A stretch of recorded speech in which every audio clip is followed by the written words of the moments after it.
Bienvenidos al bar, por supuesto el aplauso para el bar que se vuelve a abrir aquí 2026, versión 2026, y es un bar que hoy abre con un invitado súper especial.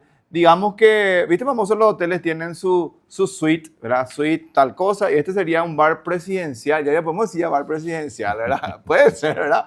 Bueno, pero en este bar nosotros vamos a charlar. Normalmente en un bar uno se descarga, cuenta cosas, cuenta anécdotas, y esto no es un programa de televisión, este no es un programa donde la gente dice, bienvenidos, y aquí está con nosotros él. No, acá se le presenta en Piano Bar hacia los invitados. Improvisamos una canción.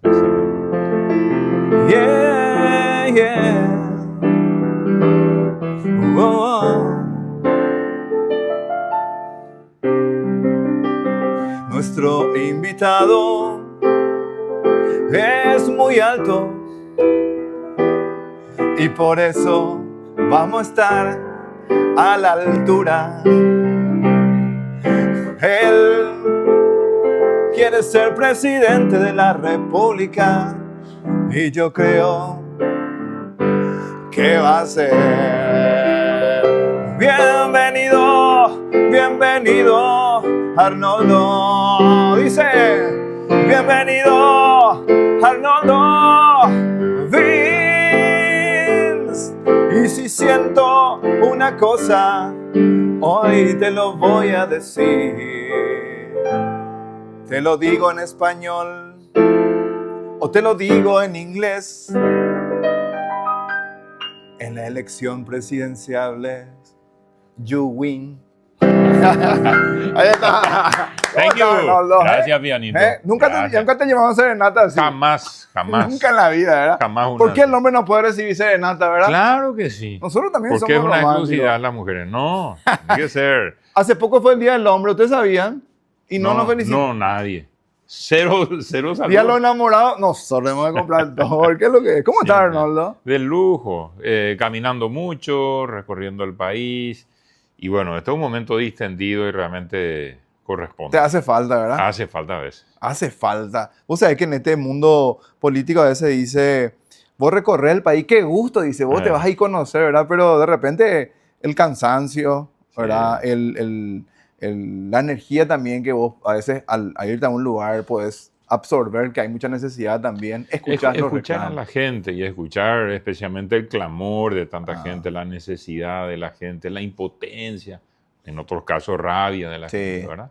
Mira, vos como ser humano queremos conocerte, Arnoldo, ¿verdad? Bien sabemos que a veces como siempre hablamos, ¿será que nosotros somos los mismos realmente? ¿Somos uno con nuestra familia? ¿Somos uno en nuestro trabajo? ¿Somos uno ante la sociedad? Porque a veces adquirimos personajes como un mecanismo de defensa quizás, ¿verdad? Entonces yo queremos conocerle hoy a Arnoldo cómo sos realmente, y muchos dicen que uno de grande es realmente la consecuencia de lo que fue de niño. De lo que fue la vida de uno, ¿sí? ¿Verdad? Y famoso la infancia es la que marca realmente lo que hoy te puede tener en pie o lo que hoy te puede llegar a traumatizar en algún momento también, ¿verdad?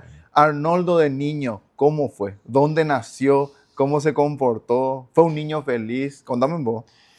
Y bueno, muchos recuerdos, por cierto. Nací en Itacurubí, en la cordillera, por eso soy cordillerano. Mis padres trabajaban en el Hospital Menonita, kilómetro 81 de la Ruta 2, que es un centro de atención que se creó este año. Ahora en mayo se celebra 75 años, en el 51 se creó el hospital para atender a los leprosos. O sea, los pacientes de lepra, que es esa enfermedad que te desfigura el rostro, muchas veces los dedos del pie, de la mano. Es una enfermedad que era muy contagiosa en aquellos tiempos, no se tenían medicamentos. Hoy en día ya está mucho más controlado el tema, pero en aquel tiempo la gente que padecía esa enfermedad era excluida de su familia, de su ciudad. Por eso, no sé si conoces Zapucay. En Zapucay, por ejemplo, hay un lugar donde las monjas le atienden hay todavía algunos leprosos ahí en ese lugar. Es como un depósito de aquellos indeseables en la sociedad. porque no sé, la impotencia de la gente al no saber cómo tratar, el miedo al contagio, el verle a las personas con esa situación física hace que sea una enfermedad terrible.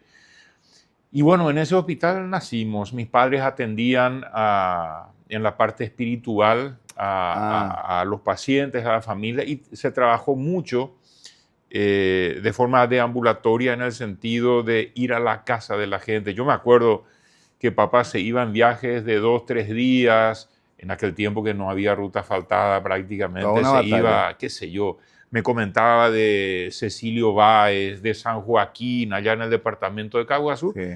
Se iba él con algunos enfermeros a tratar de convencerle a los familiares que le reciban de vuelta a su pariente en la casa, que ella se estaba medicando, que ya no le iba a contagiar la enfermedad. Y esa era la tarea de mi papá. Había información también. Tratar de socializar y de integrarle de vuelta a los pacientes a su núcleo familiar y mostrar que la enfermedad estaba bajo control, ¿verdad?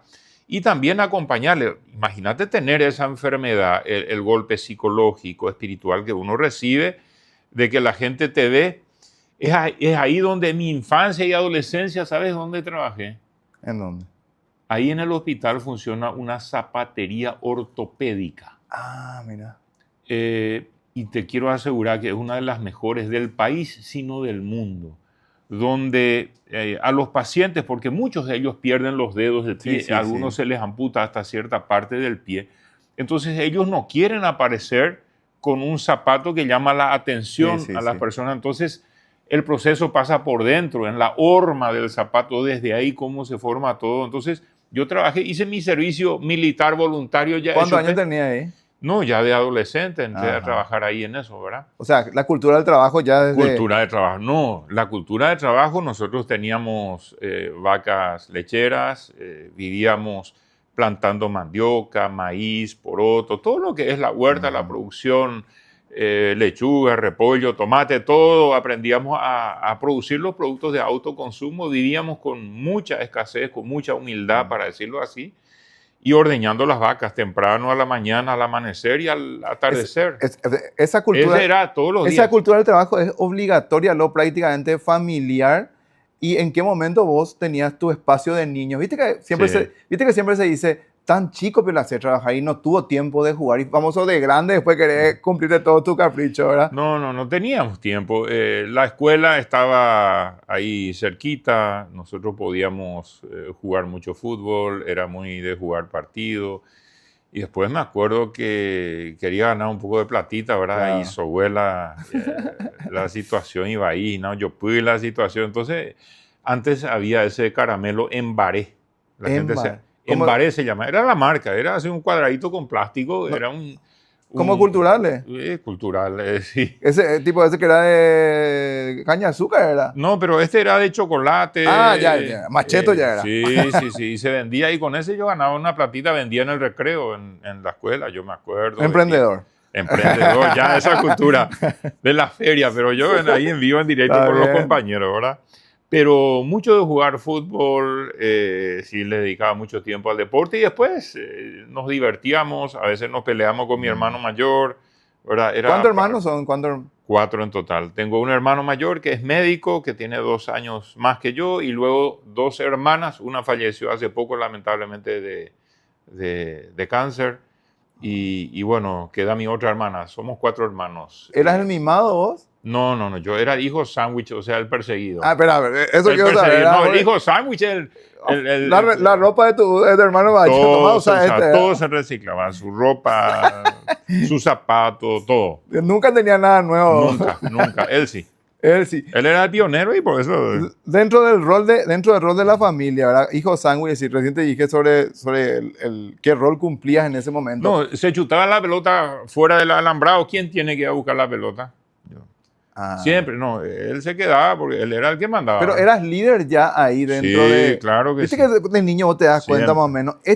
La comisión estudiantil, todo eso ya se cargo y tema desde chico. ¿Y eras alto ya ahí al lado del otro nene? Crecí muy rápido en estatura. Eso importa. Fue importante. ¿Para jugar fútbol también? Sí, para imponer la presencia física. Cierto, claro que sí, ¿verdad? Ya tenía esa personalidad de niño. Después te vas a trabajar a la zapatería tu Sí. primera incursión, digamos, ya ganaste platita ahí. Sí. Y con esa plata, ¿qué hacías como adolescente?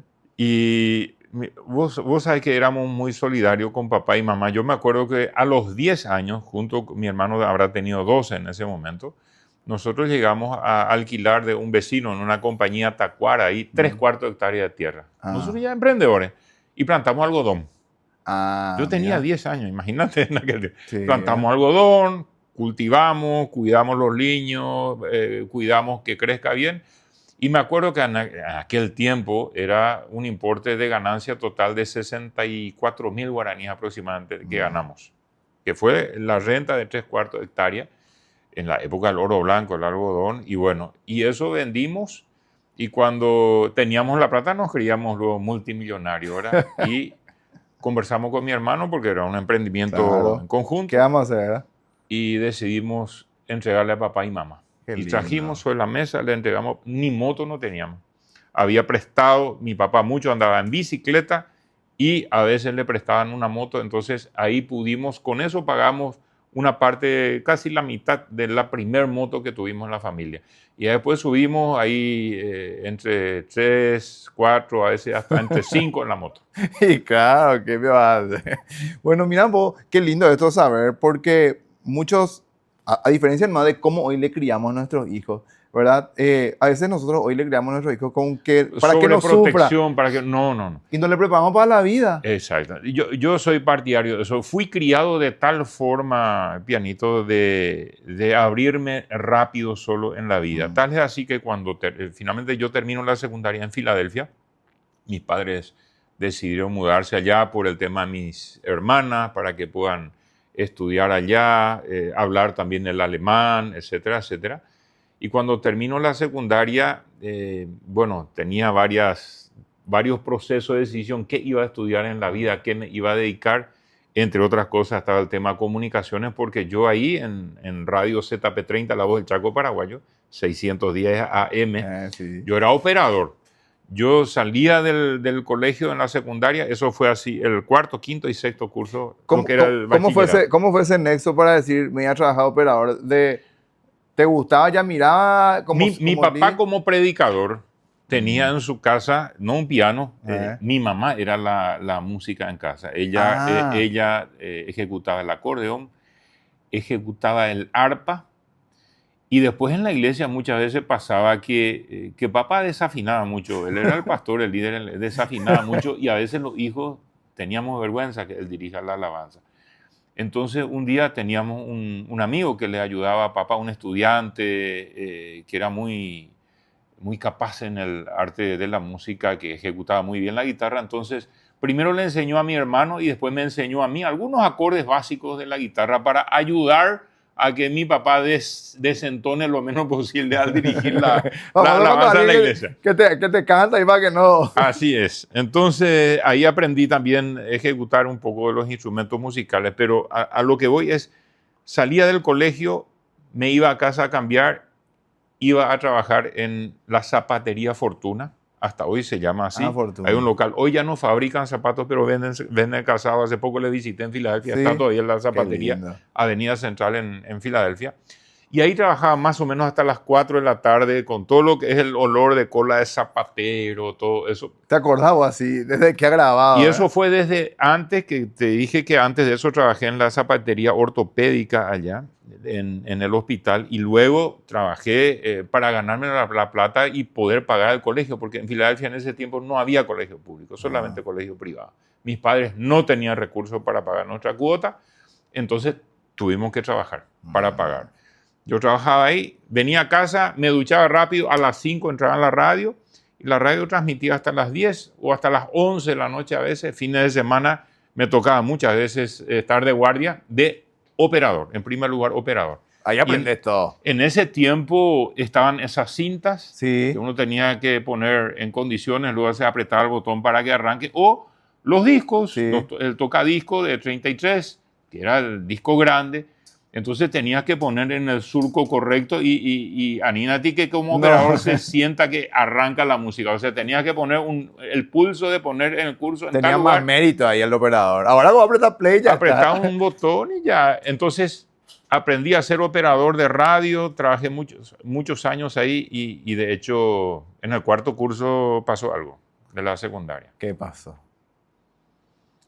Y me enamoré. Pero ¿por qué decís? Pero vos decís, ¿qué pasó? Algo como si fuera algo tétrico. Lo más lindo de enamorarse. Claro que sí. Pero eso tenía un código con la radio porque... Sí, ya me imagino. Entonces yo tenía que estar de guardia y no podía ir a visitarle a mi chica. Y entonces, al tocar X músicas en ciertos programas, era un código entre nosotros. Que me estaba acordando de ella. Bien. Que me estaba acordando de ella. Bien. Esa música es para vos, más o menos, ¿verdad? Claro. No había celular, como hoy en día. ¿Y que era tema romántico? Tema romántico. Richard Clayderman. Richard Clayderman, mirá vos. Mismo. Tipo esta onda, así tipo... Entre candilejas. Ah.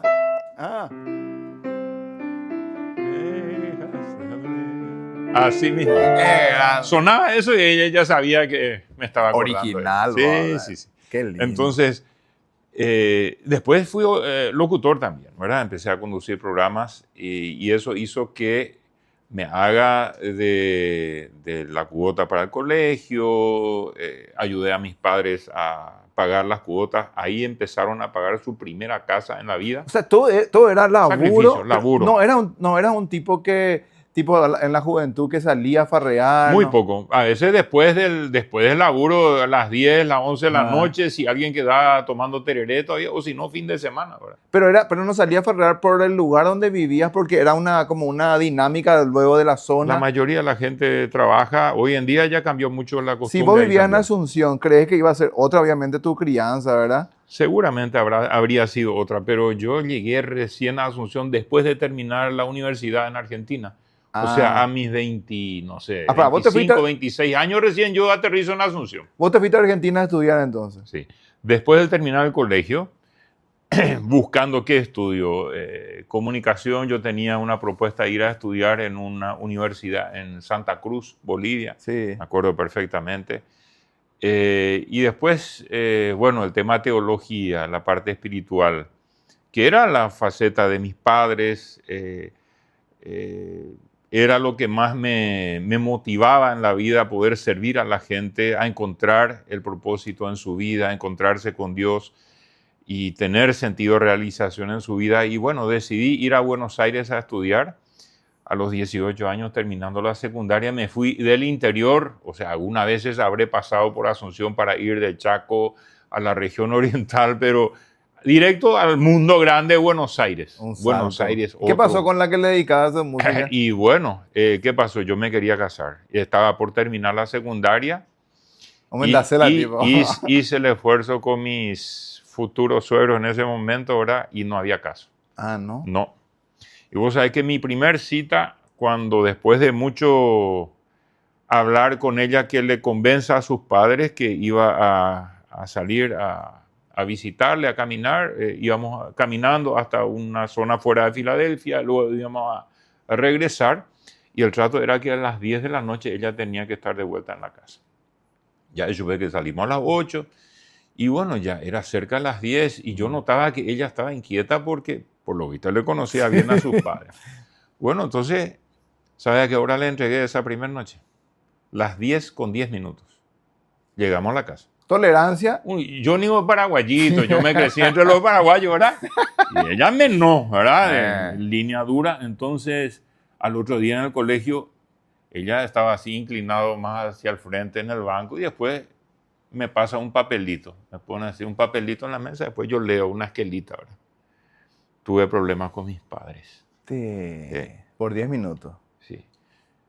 Me dijeron que sea la primera y última vez y que no puedo más salir con ella previa disculpa pública con mis futuros suegros. Así fue. Y bueno, después imagínate, pasar el quinto curso, sexto, y yo quería ir a estudiar. Éramos compañeros de secundaria y amagué, ¿verdad? Amagué de proponer y no había ningún caso. Directamente, así fríamente me dijeron, ella primero va a estudiar para su profesión y después pueden casarse. No tenemos nada en contra que se case contigo, pero primero tiene que estudiar una profesión. Bueno, estudió en Instituto de Formación Docente, entonces yo me fui 2 años a estudiar en Buenos Aires. Entre medio, alguna vez en las vacaciones pude venir a visitarle, pero a los 2 años nos casamos y ahí ya me acompañó ella a Buenos Aires y a partir de ahí convivimos. Son más de 40 años, desde el 85. 41 Espera, o sea, años. ¿se separaron 2 años? No, entre medio vine en las vacaciones, Pero, pero 2 años separados, sí. Sí, o sea, de novio. Y pero vos churro allá en Argentina. allá en Argentina abriéndome mundo. Y sí. Y me fui, fíjate, yo laburé como bestia esa vacación previa a irme, terminando el 6º curso, y logré juntar el valor de $120.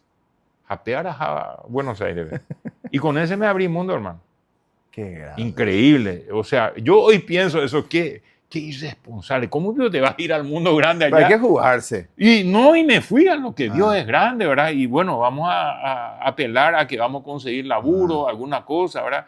Donde vamos a vivir en alquiler, todo lo que significa ir a Buenos Aires, que muchos paraguayos saben que no es sencillo, Sí. ¿verdad? Y bueno, estudié ahí, después, como te dije, bueno, volví para llevarle a ella, nos casamos con Verónica. ¿Cómo hacían? Porque ahora pues es más fácil, tipo videollamada, si es que No. tu pareja está afuera. Ahí hay una tremenda historia, pianito. Nosotros en aquel tiempo nos escribíamos cartas, pero había un grave problema. En Argentina ya era famoso la huelga, famosa huelga, Que y allá el gremio, los piquetes, gremio de los, no sé cómo decir, del correo, el gremio de esa institución era mortal. Entonces a veces se atrasaba y por un mes no venía ni se iba ninguna carta. Entonces, a las pocas semanas de empezar eso, nosotros tomamos una decisión de numerar las cartas. O sea, carta número 1, o sea, porque después en contexto, va a poner en se contexto. levanta la huelga y te llegan 7, 8 cartas, así yo abra. No sabes cuál es, para ordenar. Orden de prioridad y abrí todo, ordenás y bueno. Vos sabés que toditas esas cartas tenemos archivadas. Qué lindo. Ese es un tesoro que... Hija, pero tiene que hacer en digital, para que por ahí si es que... No, pero sacar la foto, ¿verdad? Escaneas. No, hoy se puede hacer, escanear. Bueno, tenemos que hacer esa tarea. Tarea pendiente. Sí, ¿verdad? Cuando cumplimos 50 años de casado. Faltan ¿Cuándo, poco. No. Ahora, este año vamos por los 41, pero te digo nomás, es un lindo O archivo. sea, sos romántico entonces. Sí. O sea, mira... Y ahí el tesoro o sea, ahí vos escribís tu pensamiento, tus sentimientos, tus frustraciones. Y muchas veces tenemos la incapacidad de expresarlo verbalmente cuando estás frente a la persona tal vez fluye más tu emoción, tus sentimientos si podés escribirlo. Sí. Y encima queda registrado, ¿verdad? Buenísimo. Ese está prohibido publicar. Recién mis hijos van a tener autorización para publicarle cuando los dos no existimos. Pero vos decís que porque te da No, porque vergüenza. hay mucho contenido ahí. Ah, pero yo digo nomás. Pero hay mucho contenido. Vos sabés que, vos digo nomás, No, en pues, serio. no es lo mismo escribir en el celular las cosas porque no es tu letra. No, así es. El Está manuscrito todito ahí. es algo romántico. Esos son tesoros que tenemos archivados y que siempre cuidamos que lo copie y eso no le llegue. ¿Verdad? Claro, por eso digo el que famoso guarde. la naftalina que le pone en la la zona onda. para que corran los bichos. ¿Sabes por qué te digo, Arnold? Lo primero, analizando más tus bases, tenés base del trabajo, Sí. base artística de tu mamá, me decía Sí. que de ahí viene la venia artística. El tema, creo que el artista sí o sí es nomás lo romántico, ¿verdad? Porque famosos los perros te dicen, carta, tío, comprarle hoy, Sí, sí. comprarle nomás un ramo de flores que le envíe Sí. delivery. O sea, se perdió mucho. Y hoy en día con los mensajes de texto, o sea, WhatsApp y demás, o sea, mensaje de voz, ya está, ¿verdad? está. Encima escribí mal, qué sé yo, no, en la carta escribí todo. Y yo Perfume, creo que ponía. gran parte de lo que es la confianza mutua y la lealtad, la Sí. fidelidad que nos teníamos mutuamente y que nos tenemos hasta hoy, Sí. creo que la base está en esos manuscritos que ¿Verdad que algún sí? día Y vamos a registrar en digital. volviste a Paraguay, te casaste, ¿verdad? No extrañaste más Argentina, o sea, lo que... No, nos fuimos juntos, seguimos estudiando 3 años juntos. Ok. Y ahí, bueno, el tercer año ella está embarazada y ahí nace nuestro primer hijo, pero yo no quería que sea argentino. ¿En serio? No quería. No, yo sé lo que es. Ya amigo, yo en el colectivo en Buenos Aires de repente anduñan de ñemonguetañan de la pizza bebé. Entonces yo escucho todo lo que ellos dicen y después cuando me levantaba para hacer, digo, Batescobio se va, León, ahí le asustan todo que alguien le escuché todito, tío, le sí. controlé todito. Pero el tema el paraguayo que nace en Argentina, es como que yo sentía siempre que el paraguayo le rechaza al que tiene el tonito argentino, el que... Entonces, hoy ya no es tanto, pero en aquel tiempo era muy marcado. Muy Entonces, fuerte. yo me acuerdo que conseguimos, con mucho sacrificio, comprar un Renault 12 de aquellos viejitos, Sí. típico de Argentina, Sí. a gas. Ah, gas. Entonces veníamos con ese y en las vacaciones estaba marcado mediados de febrero tenía que nacer. Entonces programamos todo para venir acá y que nazca en Paraguay. Y así fue. Qué Nació gran. el 12 de febrero del año 88 aquí en Paraguay, mi hijo mayor. Me acuerdo porque después tuve que recordarme de qué año por la categoría del fútbol. Sí. Porque después jugaron fútbol mis hijos y yo le seguía en la canchita siempre. Ajá. Y el segundo nació en el 89, el año del golpe, no me puedo olvidar, ¿verdad? El segundo, ahí ya llegamos a Paraguay y sucedió el golpe. Tira. Entonces, ese fue el año de mi retorno, donde ya con un hijo ¿Y a los cuántos años fuiste papá? Entonces, ¿a los? 24 por ahí.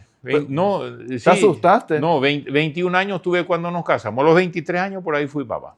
¿Y cómo sentiste cuando fuiste papá? ¿Te asustaste No, vos? no. ¿O vos sí que sentías, ya era el momento de Era ser el momento, padre? era el momento. Sí. Vos sabés si hay algo, nosotros también así aprendimos de nuestros padres. Mi hijo el mayor se casó a los 20 años, o sea, siguieron esa rutina. Toditos nuestros hijos salieron de casa a los 20 o antes de los 20 años salieron de casa, así como nosotros también. Claro. Fuimos educados para independizarnos, Buenísimo. para abrirnos mundos solos, ¿verdad?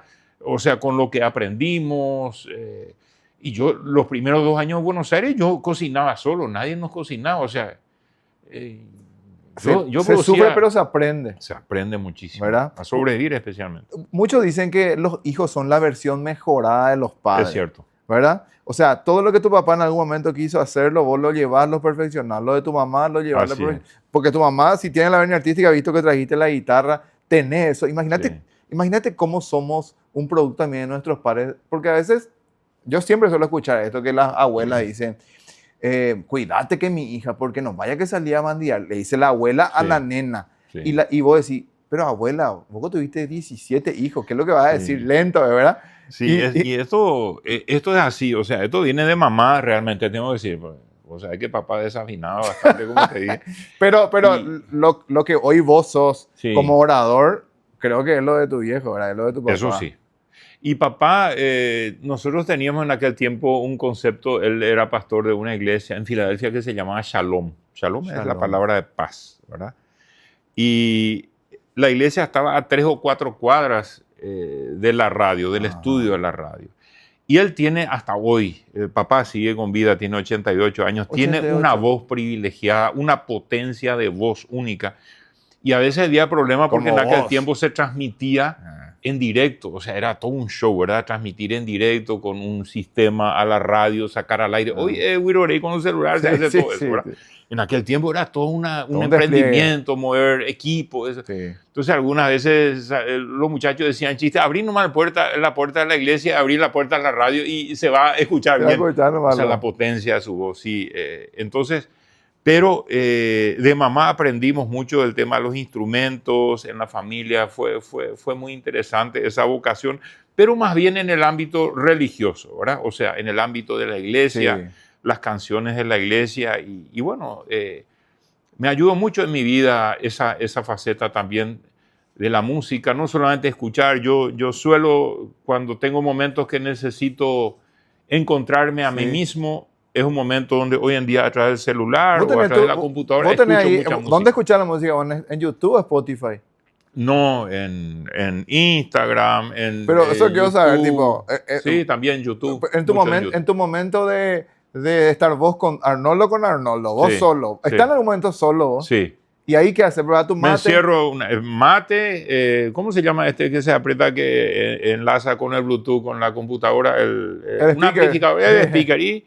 Y ahí aplico y elijo algunas músicas que ¿Tenés tu momento de paz entonces vos Tengo solo? mi momento de paz. Tipo, y es la música. Ay, mira, bueno, me encantaría escucharla. Y estamos en este momento otra vez de Semana Santa. Y yo me acuerdo de una música que una canción cristiana que tiene una tremenda historia. Y esta historia viene de hace más de 170, 180 años de historia y obviamente fue en otro idioma, la versión original.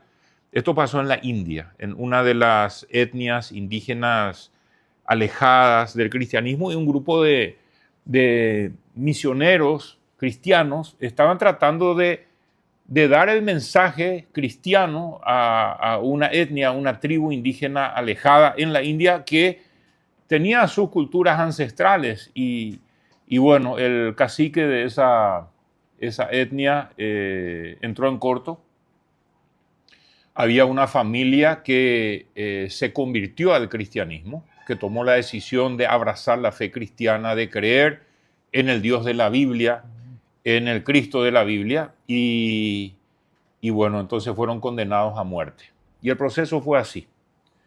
Lo llevaron al padre de la familia, toda la tribu en un lugar central, tipo una plaza, y apuntando con la flecha para eliminarle al papá, le dieron un tiempo para que reflexione y que se arrepienta de haber tomado la decisión y que renuncie a la fe en Cristo.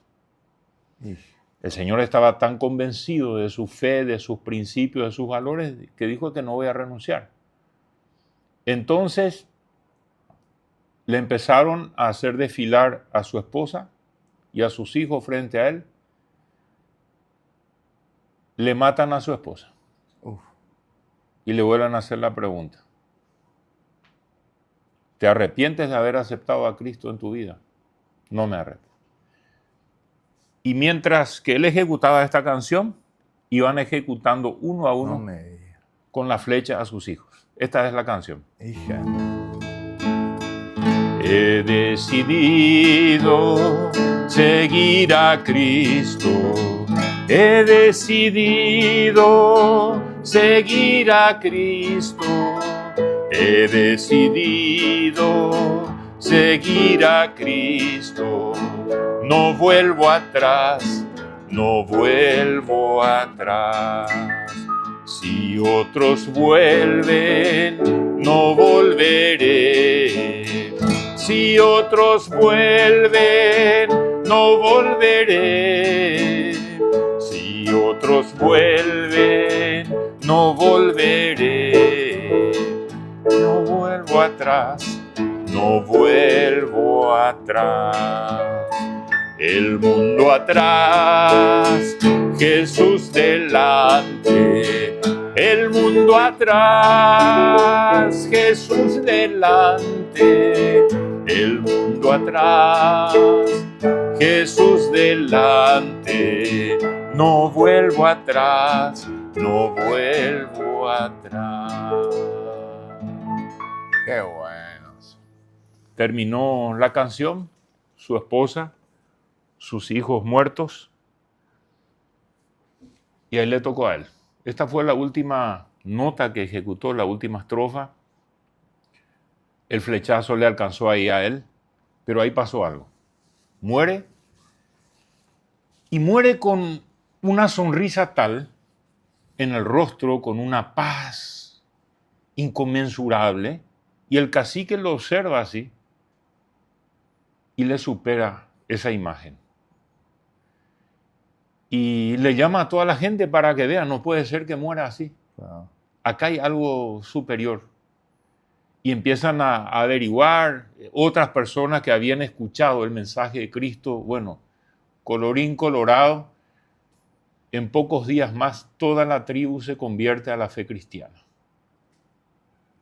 Entonces, pianito, este es un mensaje muy, muy profundo en estos días de Semana Santa.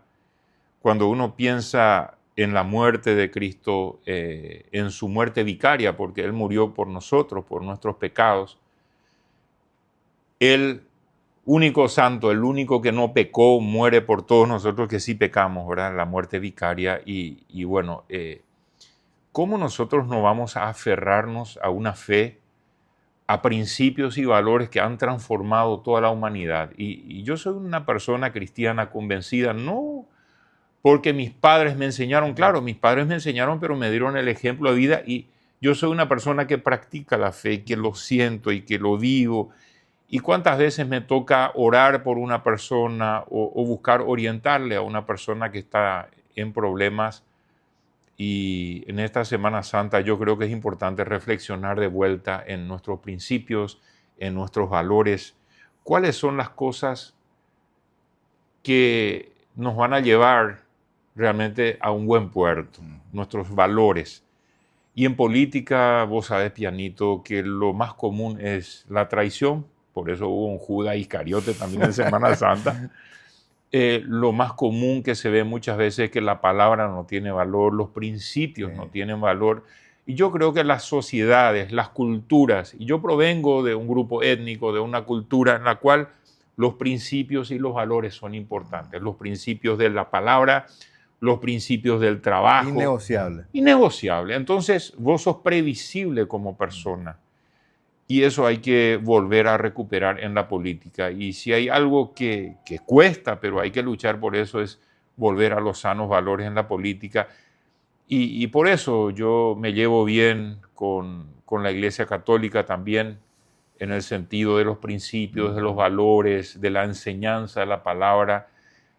Me encantó el concepto que es el eslogan para este año, que es el bien común, ¿verdad? Sí. Que se instaló desde el 8 de diciembre pasado y que va a estar todo este año como eslogan. Denle de comer ustedes, ¿verdad? Piensen en el bien de todos, y creo que en la política eso es lo importante. Hoy vivimos en tanta corrupción, no solamente en la política, en todos los ámbitos, pero tal vez la política a la cabeza, ¿verdad? Sí. Donde tenemos que volver a pensar en los demás y no en uno mismo. Y cuando alguien es motivado a luchar por un espacio político, por un espacio de servicio al prójimo, deben ser estos principios los que sean nuestro sustento y nuestra guía. Lo más importante es mantenernos en línea con nuestros principios, porque el resultado final siempre va a ser favorable. ¿Cuándo éramos? Buenísimo. ¿Cuándo Arnoldo, cuando uno es chico, se le pregunta, ¿vos qué querés ser cuando sea grande? Yo quiero ser futbolista, ¿no? Yo quiero ser maestro, yo quiero ser... ¿Alguna vez dijiste vos o manifestaste, yo quiero ser presidente de la República? ¿O no estaba en tus planes de repente eso? Hoy la vida te pone acá. Si me preguntás a mí personalmente, yo siento que vos vas a ser presidente de la República. Yo siento. Capaz que en aquel momento, hace 2 años, los tiempos de Dios son perfectos. Yo siempre he reflexionado en mi historia, empezando por mis antepasados. Fíjate que mis abuelos son inmigrantes ruso-alemanes, alemán parlantes, pero en aquel tiempo vivían en la Unión Soviética. Cuando sucede la revolución bolchevique, comunista, en la Unión Soviética, ellos logran huir para salvar su vida. Fueron expropiados de todos sus bienes, todo lo que sea, y un grupito nomás se salvó y logró huir de Moscú en aquel tiempo, vino a campos refugiados en Alemania, estuvieron 1 año buscando a qué parte, en dónde en el mundo iban a ser recibidos, y fue Paraguay el país que le abrió la puerta. Entonces mi historia está marcada por esa historia. ¿En qué sentido? Después mis padres, fíjense, van a trabajar al hospital ese de los leprosos. ¿Sabe por qué se hizo ese hospital? Un día los líderes, después de estar ya en Paraguay, los pioneros, dicen, nosotros tenemos que tener un testimonio de gratitud a Dios y a Paraguay, a la patria que nos abrió el espacio para hacer de esta nuestra nueva patria. Hay una película de la fundación, de la historia de la colonia Fernheim, que es la colonia cuya capital es Filadelfia, que se llama Patria para huérfanos de patria. Heimat für Heimatlose, es el título, ¿verdad?, de la película, que cuando cumplieron 50 años de venir acá. Y entonces ellos ahí, en un momento dado, al principio decidieron qué podemos hacer para dejar un testimonio de gratitud a Dios y a Paraguay. No se les ocurrió mejor idea que esa, la de hacer un hospital para aquellos que nadie quería ni recibir en ningún hospital. No se les quería recibir a los leprosos. Eran los más desechados, lo más rasga, lo más desechable de la sociedad eran los leprosos.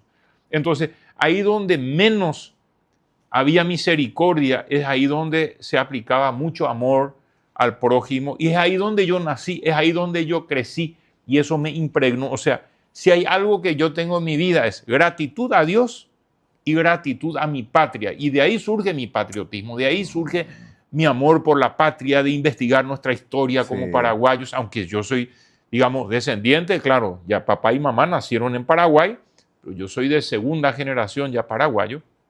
Entonces, mi beta de sentir una responsabilidad, de servir a Dios, de vivir una vida de gratitud a Dios y al país es esa, mi origen, mi infancia, como decís.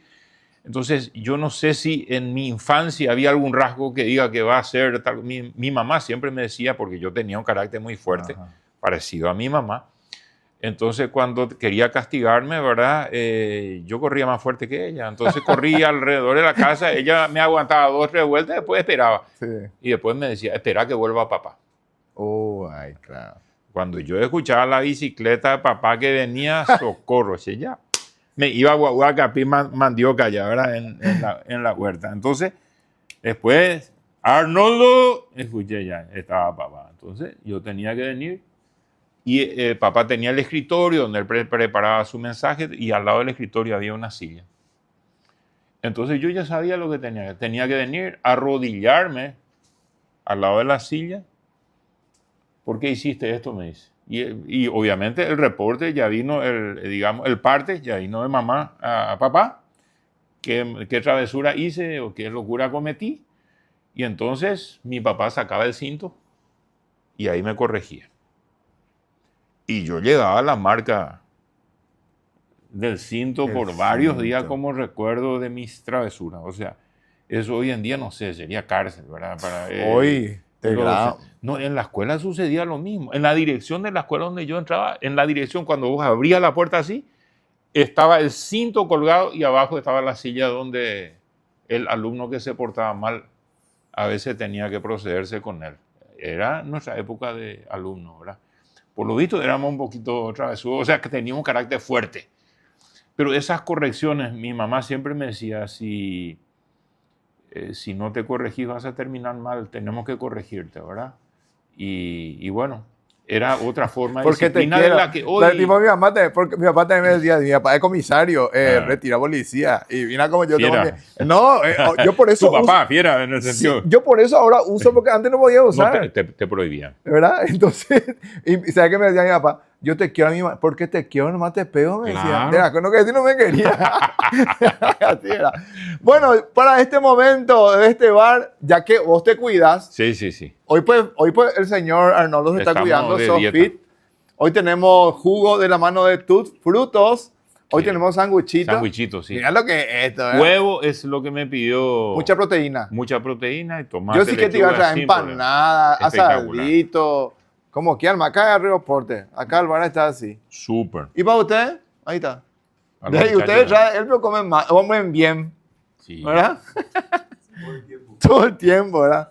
Qué rico que da. Tus frutos, así que búsquenles en las redes, @tusfrutos, jugos, ensalada de fruta, hay azaí, hay también, de repente si querés pedir un dominguito o una actividad, una reunión que vos tengas, ellos te llevan. Y siempre hay alguien que se cuida. Tipo delivery, así. Delivery, o está en la piscina, por ejemplo, ¿verdad? Juguito, ensalada de fruta, hay jugos de todo, jugos verdes también para los que se cuidan. Así que gracias a Marce de Tus Frutos. Vamos a meterlo en voz. Espectacular. Vamos. Y huevos nunca comprábamos porque teníamos gallinas, teníamos la producción casera, huevo casero. Ese es lo bueno del interior, ¿verdad? Tenés todo ahí. Tu súper en el fondo. Por eso el tema del ámbito rural no me supera, al contrario. Yo cuando salgo de Asunción ya me relajo. O sea, es como que cuando ves el verde, la naturaleza, es como que ese es mi ámbito. ¿En helicóptero te vas? O sea que me llegué a ir varias veces cuando fui ministro, ¿verdad? Me tocó a veces acompañar a la presidenta con esa ambición. Y nos íbamos con ese helicóptero que tenía abierto. Pues guapo, el presidente Nico era paracaidista, entonces no tenía problema Marito con eso. Claro, cierto. Pero yo me agarraba fuerte para no caerme. No, por dejar caer todo, no. Mejor sí que sin problema. Probate el jugo de naranjita. Probé. Riquísimo. Entonces será, yo, como te digo, viste que uno dice, yo quiero ser presidente, no, yo quiero ser ministro, Eso intrínsecamente en tu vida estaba y hoy sentís que es el momento donde tenés que ser presidente. Capaz en la anterior elección, capaz no era, nomás fue poco tiempo de campaña, capaz no era. Vos sentís que hoy estás mucho más maduro, mucho más curtido. Es el momento para que vos seas. Te digo como persona, ¿verdad? Es así. Después de trabajar algunos años en la docencia teológica, además me dediqué a trabajar en los medios de comunicación. Uh-huh. Desde el 96 fui director de Radio Obedira. En el 2013 sumó Red Guaraní a eso. Hacía programas de televisión todas las noches. Así pegó entrevista. Sí, no de esta forma tan distendida, ¿verdad? Era tema serio. Llegué a entrevistarle a todos los ministros, presidentes, Nicanor, Herrera. Y cuando vos hacías entrevistas, ahí vos no decías, yo en algún momento, en tu cabeza no decías vos. Ahí empezó todo. Ahí empezó la dinámica de decir, bueno, servirle a Dios, servirle a la comunidad. La iglesia es un área de servicio. Los medios de comunicación son un área de servicio, porque finalmente vos mostrás los problemas a través de las cámaras o en la radio. Te llama la gente a decir, acá hay un caño roto, acá hay un bache, acá no tenemos luz, acá asaltaron los chespis, esto que aquello. Bueno, entonces vos le llamás a los responsables del área bíblica tuya. O sea, los medios muestran el problema y tratan de buscar, ayudar a encontrar la solución. Entonces, ahí yo al recorrer el país, al ver toda la problemática, digo, finalmente en el área política es donde uno puede ayudar a demasiada gente con la solución a los problemas efectivos de la gente, ¿verdad? Y es así donde yo sentí un fuerte llamado, siento ese llamado de servir a Dios, así como fue en la iglesia, así como fue a través de los medios de comunicación, en la política. Entonces, no importa el ámbito en el cual esté, como dijiste hace rato, está en tu familia, en tu casa o en la sociedad, yo soy la misma persona. El denominador común de mi vida se llama servicio. Yo no estoy para ganar plata, no me interesa algo de eso. En serio te digo. Y mira que hay gente que relaciona la felicidad con la plata, ¿verdad? Pero yo respeto a la gente y para eso creo que están los empresarios, etcétera, que se dedican a generar empleo, a ganar dinero. Qué sé yo. Alguna gente dice, ¿y dónde están tus estancias? ¿Qué estancias? Yo tengo tantos amigos estancieros que yo puedo pasar todas las noches en una estancia diferente y no repetir en un año la estancia, para decirte de una forma gráfica. O sea, ¿para qué yo voy a invertir eso? Sí, entonces voy a tener que dedicarme para hacer bien esas cosas y no voy a tener tiempo para hacer lo que quiero hacer. Entonces yo creo que el verdadero político tiene que dedicarse a hacer eso. Si fue empresario, bueno, que entregue su empresa, que funcione solo, que otro se encargue, pero se dedique a lo que es la función política, ¿verdad? La función pública. Entonces, ese es el choque que muchos tienen, que quieren usar la política para hacer sus negocios. Y yo estoy en contra de eso. O sea, yo creo que la política tiene un ámbito donde uno tiene que buscar ayudar a que las reglas de juego permitan que todos estén mejor, que todos puedan trabajar y que se busque la solución especialmente a los rezagados, a los que hoy no tienen acceso a salud, a los que no encuentran trabajo, laburo. ¿Cómo hacemos para que más personas y más rápido puedan conseguir trabajo? ¿Qué hacemos con la gente que tiene problemas, con adicciones? ¿Qué hacemos con la familia que está destruida, que está sin valores, sin rumbo? ¿Qué hacemos con los adultos mayores que no tiene quien les cuide? O sea, esas son las cuestiones que me desafían como persona, en las cuales yo tengo muchas ideas y muchos propósitos y muchos planes de hacer cuando sea presidente. ¿Qué te dio la política y qué te sacó la política? La política me dio la posibilidad de poder llegar a servir a mucha gente. Véase cuando fui senador durante 5 años, pero más aún cuando fui, por eso yo digo, yo no soy tanto, mi vocación no es tanto debatir en el Congreso, ser parlamentario no me quita el sueño eso. Sí. Sinceramente, no es tanto lo mío. Lo hice y fue una muy buena escuela para conocer cómo funciona la política y conocer a muchos políticos en el Senado, en el Congreso. Esa es una escuela muy fuerte. Pero los 4 años que fui ministro de Obras Públicas, donde tuve a mi cargo a más de 3.000 personas en el ministerio y relacionamiento con otras carteras del Estado, donde uno conoce cómo es la gestión, la burocracia pública, cómo son los procesos para llegar y cómo hacer para que rinda el dinero, en el caso del Ministerio de Obras Públicas, para que el presupuesto pueda brindar más solución, o sea, más kilómetros de ruta asfaltada, más puentes. En nuestro caso nos tocó construir hospitales. Llegó la pandemia, nos tocó construir todos los hospitales de contingencia en un momento increíble que pasamos en el mundo, ¿verdad?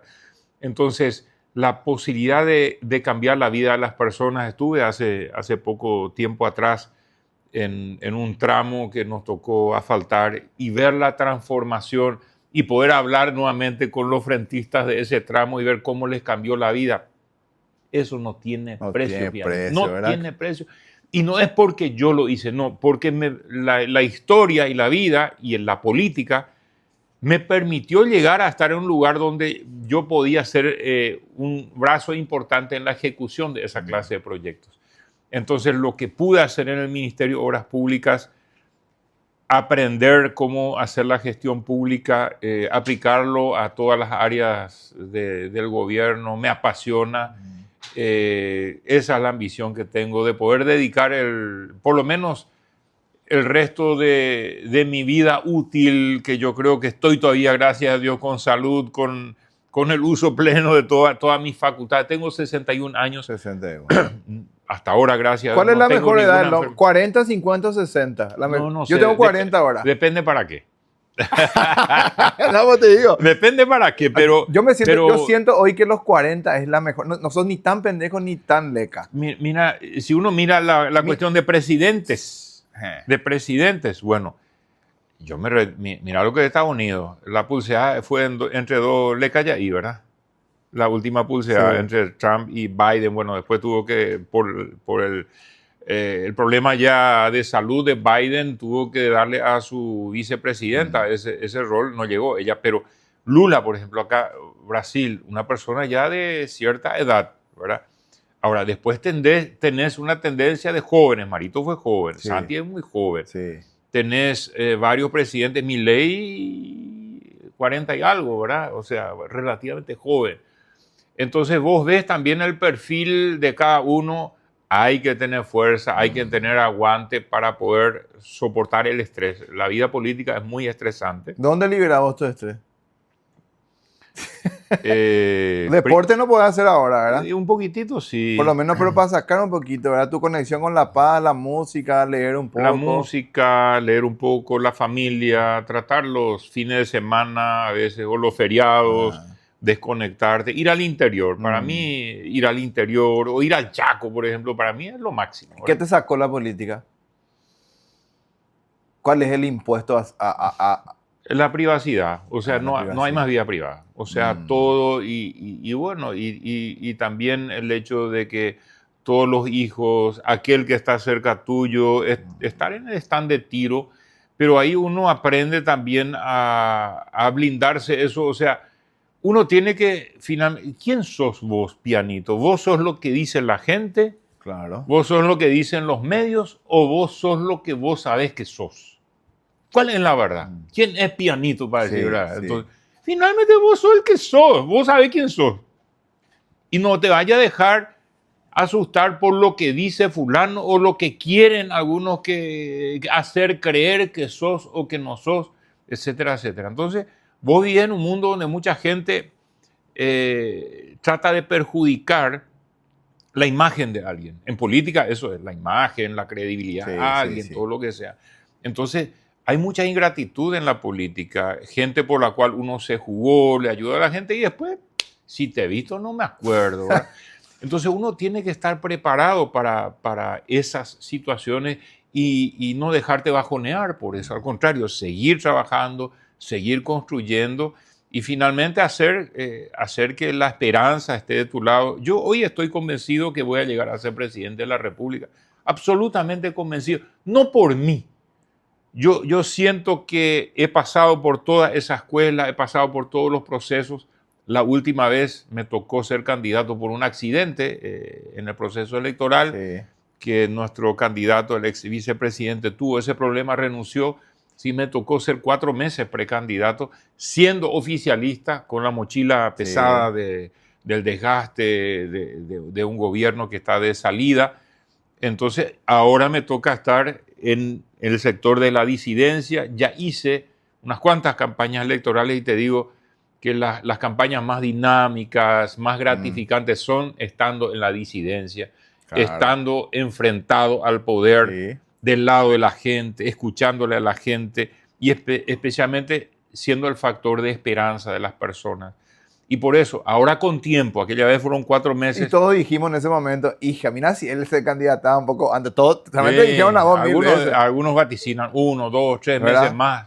Bueno, pero yo creo que hasta en eso están los designios de Dios, de decir, bueno, pero ese equipo armó Hugo Velázquez, ¿verdad? Ese equipo Claro. armó. La única candidatura que varió fue la mía, entonces, tal vez mirando ahora, yo digo, tal vez hubiese sido muy complejo para mí manejar si ganaba las elecciones, porque yo no tenía los detalles, qué compromisos Sí, asumió cierto. con toda la gente, y ahora tengo tiempo para diseñar a profundidad, área por área. Yo ya estoy trabajando en un programa de gobierno detallado, área por área, monitoreando permanentemente la realidad de cada área. Salud, educación, seguridad, la agricultura, ganadería, etcétera. Todas las áreas, la industria, la producción, la economía. Entonces, monitoreando todo y trabajando qué decretos tengo que firmar, qué proyectos de leyes Sí. estoy preparando, qué quiero hacer en salud, qué quiero hacer en tal área. O sea, no tanto qué quiero, qué veo que necesita Paraguay para ser ese país desarrollado. Cuídate, Arnoldo. Cuídate. ¿De qué? De la y comida. cuida tu comida. No, y cuida estoy tu cuidando. salud. Acá un sándwichito con No, espera, un poquito de espera, jugo. cuídate porque. ¿Vos crees que me van a querer poner algo en la comida? O no lo eso, ¿Ah? cuídate. No, y no, sucio como son los otros, Gina. Mortal como son, Gina. Yo te quiero cuidar. O sea, por eso te trajo un sanguchito. Yo sé que vos sos Valé. Sí. Yo sé que vos sos un tipo que ya tenés tu cancha, ya tenés tu trayectoria, ¿verdad? Pero yo quiero que vos te cuides porque yo siento que vos vas a ser presidente. Me encantaría que vos seas presidente. Eso es lo Gracias, primero. Pianito. Me encantaría que vos seas. No me encantaría que sea el otro, ¿verdad? Pero me encantaría que vos seas y ojalá que llegues, ¿verdad? Ahora, vamos a hacer algo. No sé si al lado de tu vaso hay un teléfono. ¿Llegaste a usar ese teléfono? Sí. ¿Puedes poner un poco como antes? Agarrar nomás, alzar nomás ese. Sí. Pasar nomás en tu regazo. Poner en tu regazo, trae ese. Este. Trae. Sí. Ya no está más por... ya no está con ya no está más por Antelco. Tiene wifi. Tiene wifi. Wi-Fi. Bueno, vamos a hacer Sí. 3 llamados. Sí. Y esos 3 llamados yo te voy a decir a las personas a quién vos le vas a llamar. Muy bien. La primera persona a quien le vas a llamar y le vas a decir lo que vos sientas en ese momento. Hoy, estando marzo 2026. Primero le vas a llamar a Arnoldo Niño. Le vas a llamar vos, hoy grande, sesentón. Sí. Le vas a llamar a Arnoldo Niño y le vas a decir lo que vos sientas ahora. Arnoldito, fue tremenda esa experiencia que me pasaste. Acá tengo esta cicatriz, ¿te acordás? A los 10 años cuando casi me fui de este mundo, cuando bajé del hospital, ese cerro, y no funcionó más el freno de la bicicleta. Y por medio centímetro no me cortó la aorta, el alambre de púa contra el cual me incrusté. En ese momento con una herramienta rudimentaria te cosieron, Arnoldito, pero no te vas a arrepentir de haber sobrevivido a esa experiencia. Muy bien, ambos. Corto y conciso, ¿eh? O sea, mira, vos. Sí. Pues acá está la, ¿cómo se llama? La carótida. La cicatriz. Ah, mira, vos. A medio centímetro de la... Y así nomás te cosieron, así tipo... sin anestesia, sin nada. Era un domingo al mediodía, nosotros prohibido hacer ruido con papá y mamá, entonces nos íbamos en bicicleta con mi hermano, Hija 2 kilómetros de la ruta hasta el hospital, y para llegar al hospital un cerro, una arribada, y todo piedrita, así tipo enripiado. Y a la bajada falló el freno del el freno de la bicicleta, y no tenía el freno en el pedal. Entonces, a toda velocidad. Y ahí, antes de llegar al arroyito del puente, había una curva, justamente para que bajen la velocidad. Y empecé a tomar la curva y después ya la bicicleta se fue de largo y terminé en medio de la sangre en el alambre de púa. Y mi hermano que venía detrás gritando, bueno, él frenó, me alzó, me llevó en andas hasta arriba y ahí un enfermero me cosió. Hasta hace poco le encontré al enfermero y le agradecí una vez, porque él me salvó la vida. Legalmente, sí, hija de Micha. Bueno, tenías una misión por lo visto en la vida. Todavía no terminó el proyecto. Todavía no terminó el proyecto. Segundo llamado. Le vas a llamar. ¿Cómo se llamaba tu mamá?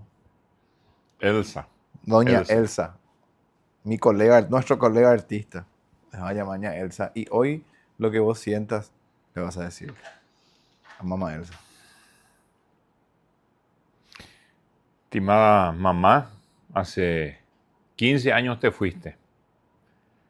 Te fuiste cuando sabías que iba a entrar en la política. Empezaba a incursionar en la política.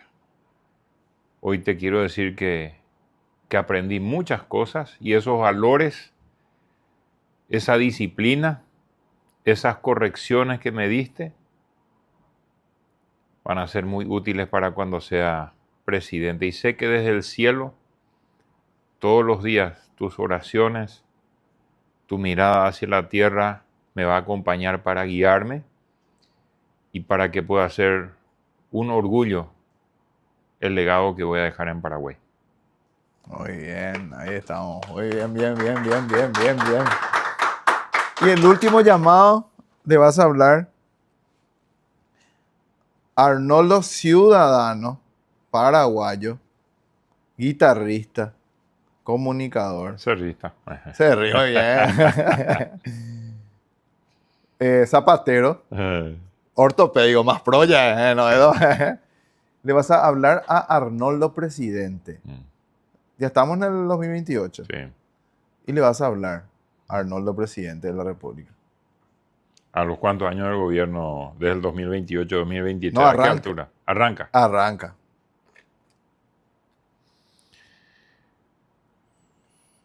Estimado Arnoldo,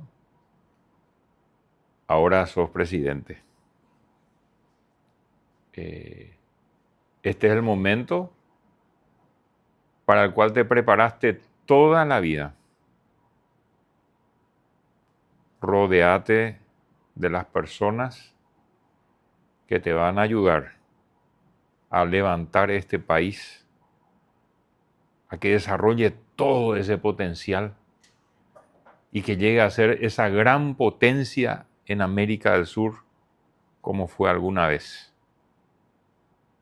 Arnoldo presidente, acordate de tus orígenes, acordate de toda la ayuda de Dios, acordate de tu tradición familiar y acordate de todos aquellos que hicieron posible que llegues a ser presidente. Pero sobre todas las cosas, acordate de los más necesitados, de los más humildes, de los que tienen puesta su última esperanza de que mejoren las cosas para ellos y para su familia.